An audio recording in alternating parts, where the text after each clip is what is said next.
There are only two kinds of meetings, regular or special meetings. The regular meeting is your once monthly or twice monthly regular meeting where the council has announced that it's going to meet at 6 p.m. on the second and fourth Tuesday of every month at City Hall to do whatever you're going to do. Every other meeting other than the regularly scheduled meetings is a special meeting. You can change your regular meeting schedule anytime you want as long as you give formal notices required by the law. And you can do special meetings anytime you want, but those are different notice requirements. Meetings are regular or special. There are lots of types of meetings. The typical council meeting you would think of would be a business meeting. Sometimes you hold workshops where you focus on a particular issue or item of business before taking it to a full council meeting. We just talked about committee meetings. Public hearings may be a type of meeting, but also a retreat. If you were going to meet at a local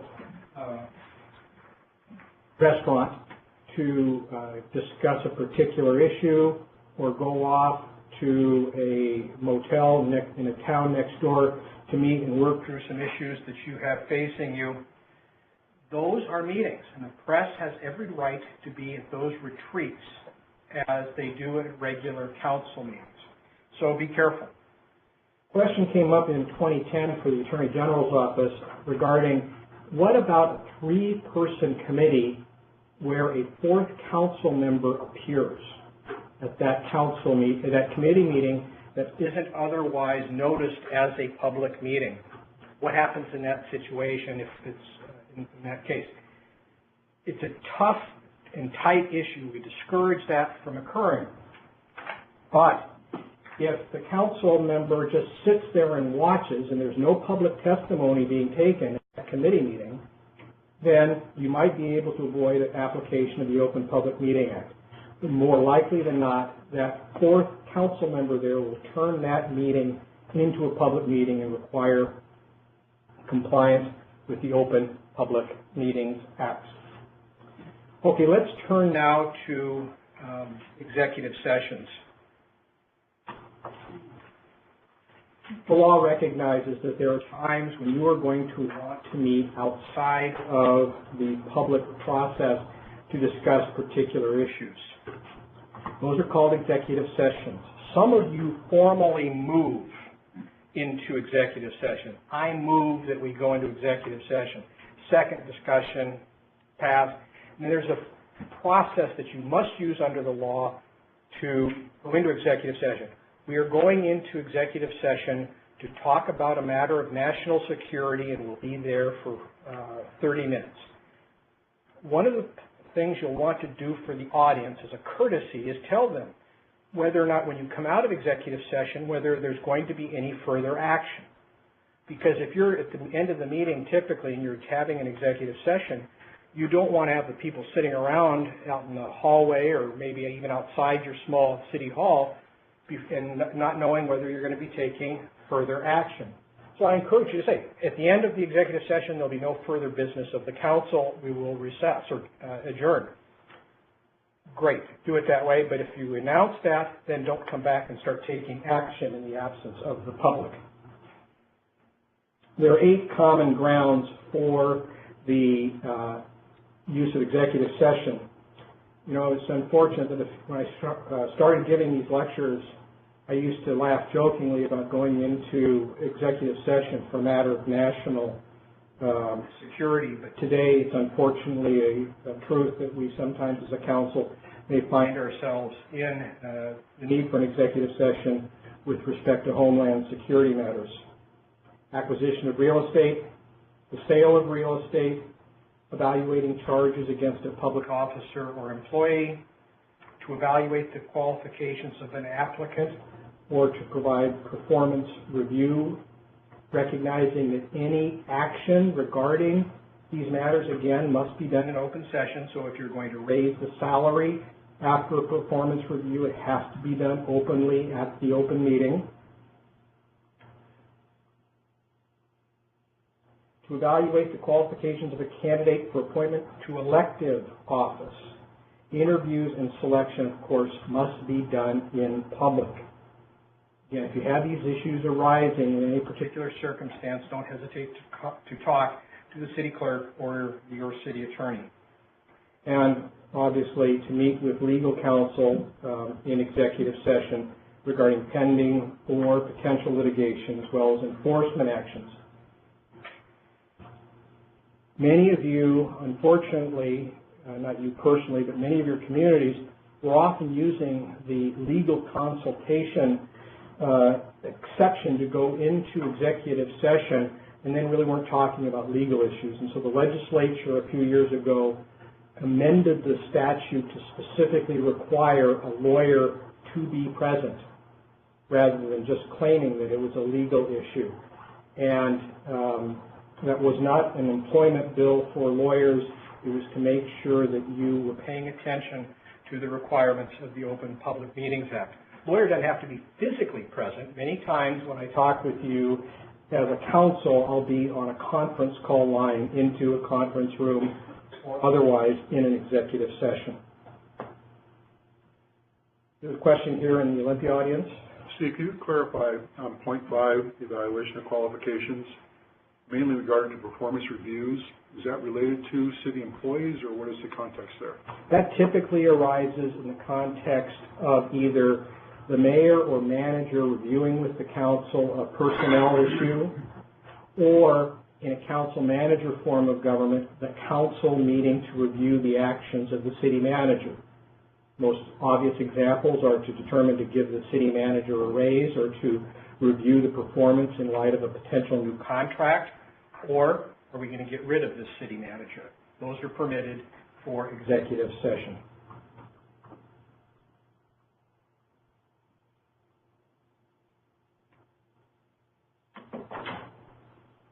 When was the last time that you went back to D.C. and went on the floor of the United States Senate to address the United States Senate?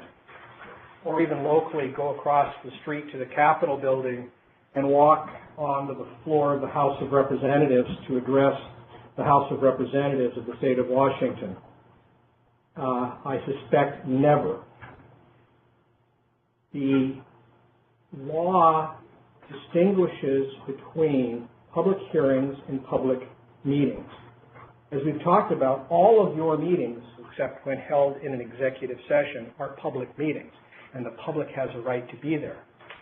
But the public doesn't have any right to speak at your meetings unless you permit that right.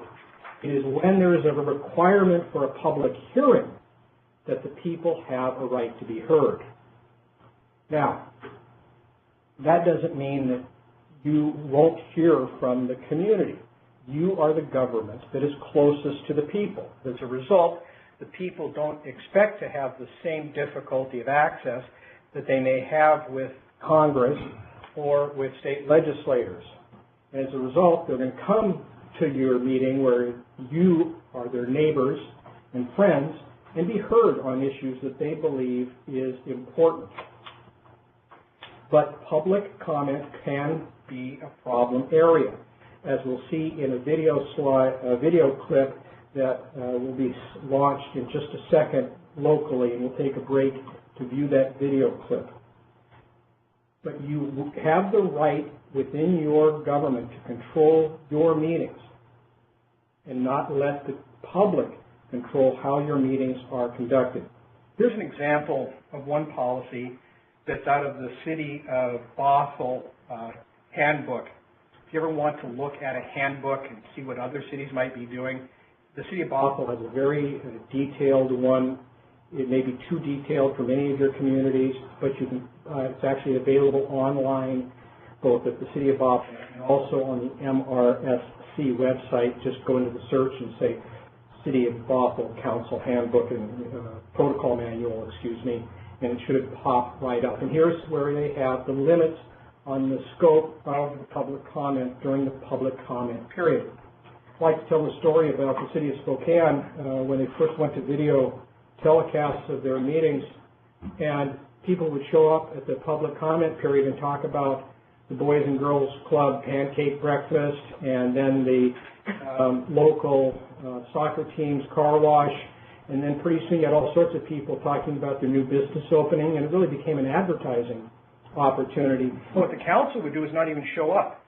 The presiding officer may gavel the meeting to order at 6 o'clock, and then the council members would start coming in around 7 o'clock after an hour of these free commercial breaks. And so you do have on occasions the need to control that public comment period if you're really going to get any work done. And as I say, you are the government closest to the people, and they're going to want to hear from you, and to try and stifle that public comment will be difficult.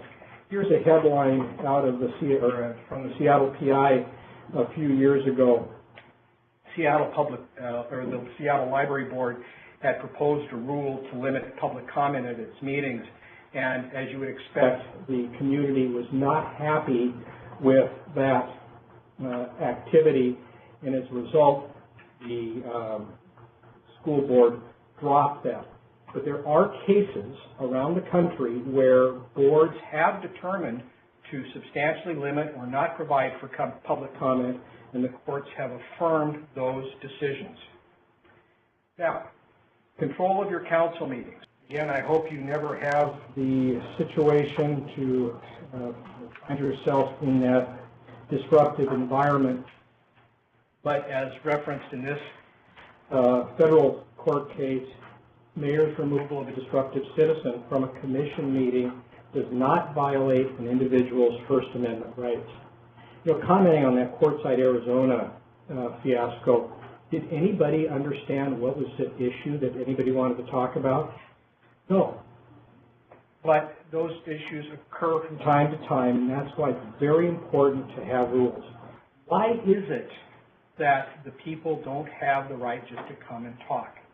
Well, it's because you as a city government create different kinds of forums where people get to talk. We have three classical kinds of governmental property that provide forums for public speech. The most common is the soapbox in the public park, a traditional public forum where people cannot be disrupted. They have the right of free speech as long as they're not hurting others or disrupting the Little League games. They can walk around with signs or shout out their political or religious beliefs as they so choose. There are also designated public forums. The best example of that is a public hearing, where as a matter of law, the city is going to conduct a hearing and hear from people on a particular issue.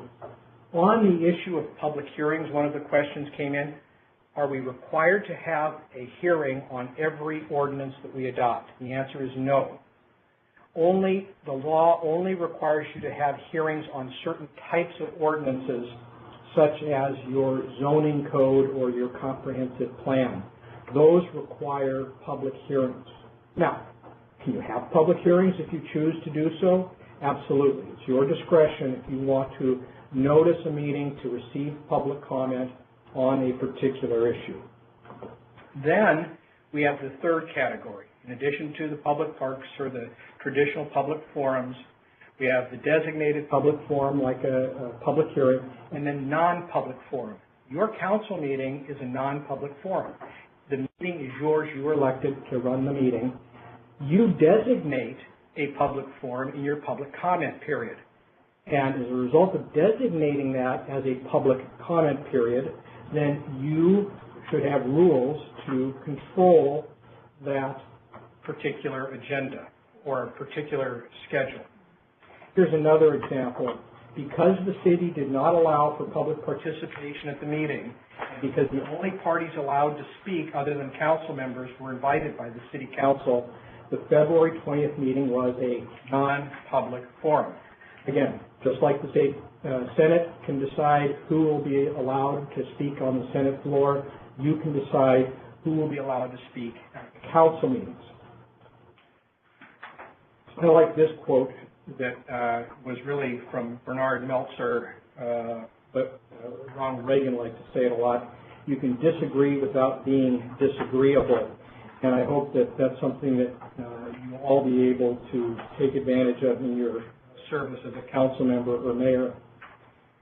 If you have a public forum, if you have a public comment period, you cannot censor what is said. You can deal with disruptive people who are disrupting the meeting, but you cannot censor what is said. There have been a series of cases, particularly out of Los Angeles and others of California cities, where people have come before the city council, and frankly, if you go look at some of these videos, they're hilarious because some head cases are there rambling on, and you'll not figure out what they're talking about. But they're not disruptive. They're just sitting at the podium, kind of jabbering on. And the council would like to say, well, this has to do with city council business. But ultimately, it's going to be very difficult for you to censor comment at the public meetings. Here's a comment from a recent Ninth Circuit Court of Appeals decision. This is federal court. The city that silences a critic will injure itself as much as it injures the critic. For the gadfly's task is to stir into life the massive beast of the city, to arouse each and every one of you to persuade and reproach you all day long. That was cited in Dowd versus City of Los Angeles, a decision earlier this year out of California, citing Plato. So one of your tougher jobs is controlling your meetings, but again, disruption can be dealt with. Censure is very difficult.